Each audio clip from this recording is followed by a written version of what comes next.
ചായയുടെ ചരിത്രം വളരെ വലുതും പല കാലഘട്ടങ്ങളിലൂടെ കടന്നുപോയതുമാണ്. ചായയുടെ ആദ്യ രൂപവും അതിൽ നിന്ന് ചായപ്പൊടി ടീ ഡസ്റ്റ് എന്ന രൂപത്തിലേക്ക് മാറിയതും എങ്ങനെയാണെന്ന് നോക്കാം. ചായയുടെ ആദ്യകാലം പൂർണ്ണമായ തേയില ഇലകൾ. ചായയുടെ ഉത്ഭവം ചൈനയിലാണ്. ചൈന എന്ന് പൊതുവെ വിശ്വസിക്കപ്പെടുന്നു, ഏകദേശം 5000 വർഷങ്ങൾക്ക് മുമ്പ്. 1. ഔഷധമായും പാനീയമായും. ആദ്യകാലത്ത് ചായ ഒരു ഔഷധമായാണ് ഉപയോഗിച്ചിരുന്നത്. പിന്നീട് ഇത് സാധാരണ പാനീയമായി മാറി. 2. ഇലകളുടെ രൂപം. ആദ്യകാലങ്ങളിൽ ചായ ഉണ്ടാക്കിയിരുന്നത് പൂർണ്ണമായതോ ഹോൾ ലീഫ് അല്ലെങ്കിൽ വലിയ കഷണങ്ങളുള്ളതോ ബ്രോക്കൻ ലീഫായ തേയില ഇലകൾ ഉപയോഗിച്ചാണ്. ഈ ഇലകൾ പറിച്ചെടുത്ത് ഉണക്കി ചൂടാക്കി വിവിധ പ്രോസസ്സുകൾക്ക് വിധേയമാക്കിയാണ് ചായ ഉണ്ടാക്കിയിരുന്നത്. 3. ഗുണമേന്മ.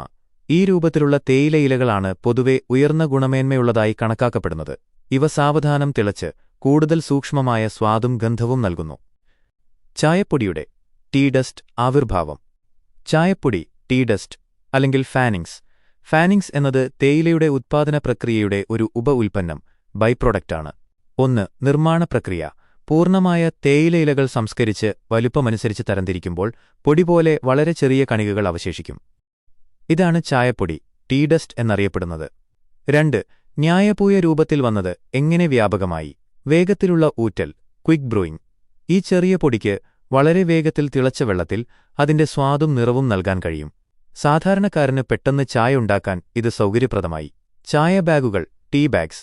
20-ാം നൂറ്റാണ്ടിന്റെ തുടക്കത്തിൽ ചായ ബാഗുകൾ വ്യാപകമായതോടെ ചായപ്പൊടിയുടെ ഉപയോഗം വളരെയധികം വർദ്ധിച്ചു.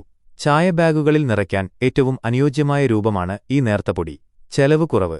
ചായപ്പൊടി സാധാരണയായി പൂർണ്ണമായ ഇലകളെ അപേക്ഷിച്ച് കുറഞ്ഞ വിലയ്ക്ക് ലഭിക്കുന്നതിനാൽ സാധാരണക്കാർക്ക് കൂടുതൽ താങ്ങാനാവുന്ന ഉൽപ്പന്നമായി മാറി. കടുപ്പം സ്ട്രെങ്ത്. ചായപ്പൊടിക്ക് കടുപ്പം കൂടുതലായിരിക്കും.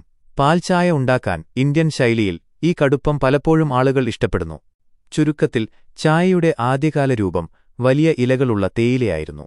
വ്യാവസായിക ഉൽപ്പാദനം വർദ്ധിച്ചപ്പോഴും ഉപഭോഗം വർദ്ധിച്ചപ്പോഴും ഉൽപ്പാദന പ്രക്രിയയുടെ ഭാഗമായി വന്ന ചെറിയ തരികളാണ് പിന്നീട് ചായപ്പൊടിയായും ടീ ഡസ്റ്റ് ചായ ബാഗുകളിലെ പ്രധാന ചേരുവയായും മാറി. അത് പൊതുജനങ്ങളിലേക്ക് എളുപ്പത്തിലെത്താൻ കാരണമാവുകയും ചെയ്തു. നിങ്ങളുടെ സപ്പോർട്ടാണ് ഞങ്ങളുടെ വിജയം. അതുകൊണ്ട് വീഡിയോ ഇഷ്ടമായെങ്കിൽ ഷെയർ ചെയ്യുക, പിന്നെ സബ്സ്ക്രൈബ് ബട്ടൺ അമർത്തുകയും ചെയ്യുക.